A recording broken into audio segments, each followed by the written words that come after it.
चलो सुनते हैं आज की कहानी, चुड़ैल की प्यास, जो एक ऐसी कहानी है बदले की, जहां आत्मा की तड़प इंसान की सीमाओं से परे जाकर एक खौफनाक अंजाम तक पहुंचती है।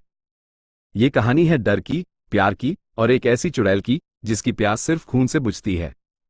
चुड़ैल की प्यास सन 1984 की बात है। उत्तर प्रदेश के एक छोटे से गांव रामपुर में एक भयानक हादसा हुआ। गांव की सबसे सुंदर लड़की सुरभि, जिसकी मासूमियत की मिसाल दी जाती थी, अचानक एक दिन लापता हो गई। लोगों ने चारों ओर तलाश की, लेकिन कहीं कोई सुराग नहीं मिला। 3 दिन बाद उसका शव गांव के बाहर पीपल के पेड़ के नीचे मिला। अजला शरीर, आंखें खुली हुई और होठों पर डरावनी मुस्कान। गांव के बुजुर्गों ने साफ कहा, यह काम किसी इंसान का नहीं हो सकता, पर सच्चाई कुछ और थी। सुरभि को गांव के ठाकुर के बेटे वीरेंद्र और उसके 3 दोस्तों ने हवस का शिकार बनाया था। जब सुरभि ने उनका विरोध किया तो उन्होंने उसे मारकर उसके शव को जलाने की कोशिश की, ताकि सबूत मिट जाए। पर वो पूरी तरह नहीं जला और पीपल के पेड़ के नीचे पड़ा रह गया। सुरभि की आत्मा ने बदला लेने की कसम खाई। उसी रात से गांव में अजीब घटनाएं होने लगी। वीरेंद्र के दोस्त एक एक कर रहस्यमय तरीके से मारे जाने लगे। पहले अर्जुन, उसकी लाश कुएं से उल्टी लटकी मिली। फिर हरिओम, जो अपने ही खेत में मिला, शरीर के सारे खून के बिना।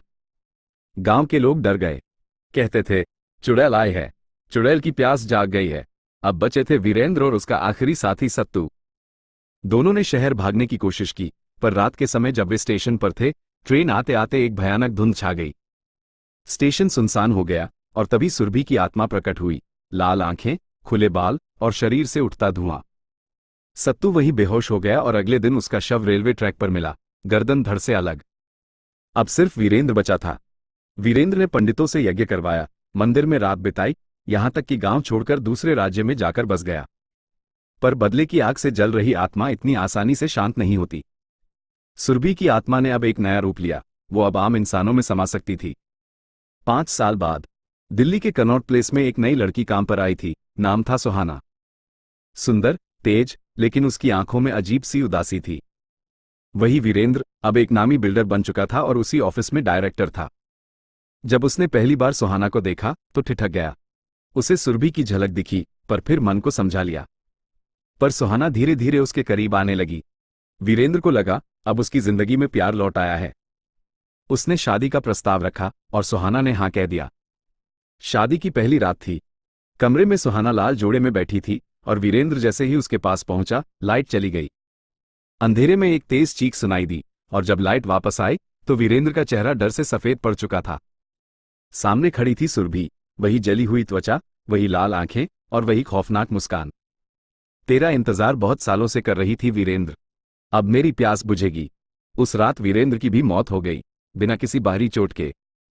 रिपोर्ट में दिल का दौरा बताया गया, पर जिसने भी शव देखा, उसकी आंखों में खून और चेहरा खौफ में जमे हुए थे। गांव रामपुर में अब भी वो पीपल का पेड़ खड़ा है। कहते हैं, जब चांदनी रात होती है तो वहां एक लड़की हंसती है। हंसी नहीं, सिसकी होती है। बदले की कहानी पूरी हो चुकी थी, लेकिन चुड़ैल की प्यास बुझी नहीं थी। वो अब हर उस शिकार की तलाश में थी जो औरत की अस्मिता से खिलवाड़ करता हो। औरत का श्राप सबसे बड़ा होता है, और जब वो चुड़ैल बन जाए तो उसका बदला सिर्फ मौत नहीं, कहानी बन जाता है। ये थी आज की कहानी, चुड़ैल की प्यास। सावधान रहना, क्योंकि अगर किसी ने किसी को सताया है तो शायद कोई आत्मा अब भी इंतजार कर रही हो अगली प्यास के लिए।